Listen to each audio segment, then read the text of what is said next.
Hi, I'm Marilyn, and I want to welcome you today to Exposing Grief. When we expose anything, it becomes less threatening. To expose loss and grief will provide us with some emotional control. In 2020, we laid the foundation for these conversations. Over 12 episodes, we explained how loss and grief can and does occur at any age or any stage in life. You can go back and listen to those foundational podcast episodes, or you can begin listening today as part of your personal journey to be more emotionally and mentally healthy. This journey is personal. You cannot force or coerce anyone to be more healthy, whether physically or emotionally.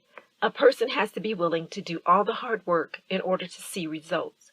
You as a friend can be an encouragement, maybe that one person who lets them know they can be successful.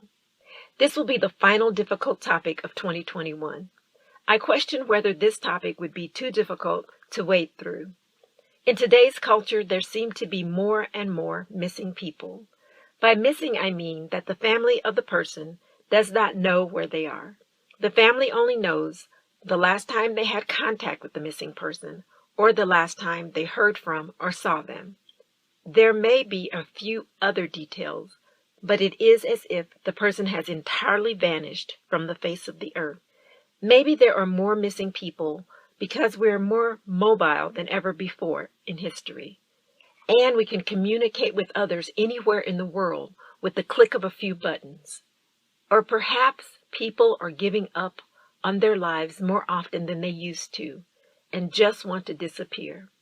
Whatever the reasons, we tell ourselves it is not logical that people just vanish.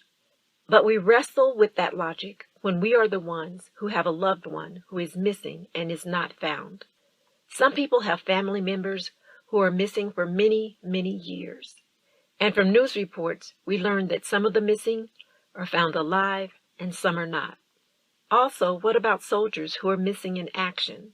The emotions surrounding such losses can be hard to bear. Our minds also tell us that people are alive or dead.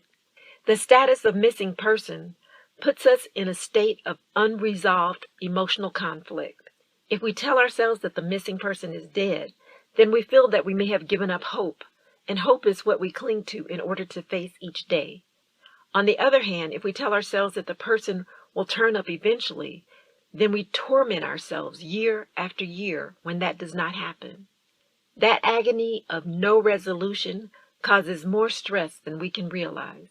We also erroneously believe that if we grieve the loss of the person, then they will never return.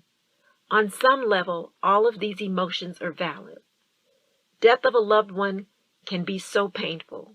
Grief over a missing loved one is pure torture. You find yourself looking for your loved one whenever you leave home, even when you know that they may have become missing in another country. You are absolutely certain that your loved one would contact you if they could. All of these may be facts, but it does not negate the reality that your loved one is currently in a missing status.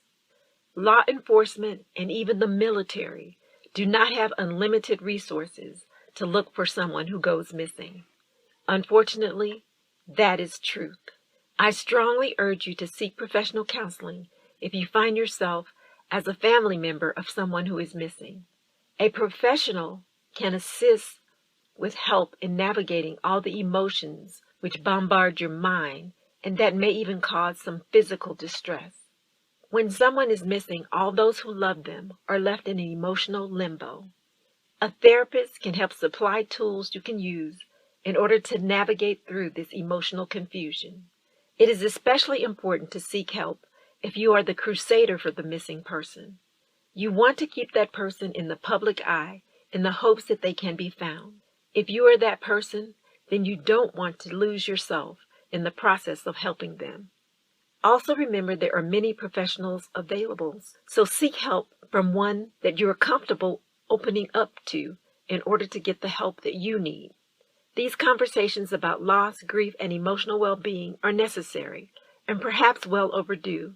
Be a part of these important conversations. I want to thank you so much for joining me today. I hope to visit with you next time on Exposing Grief.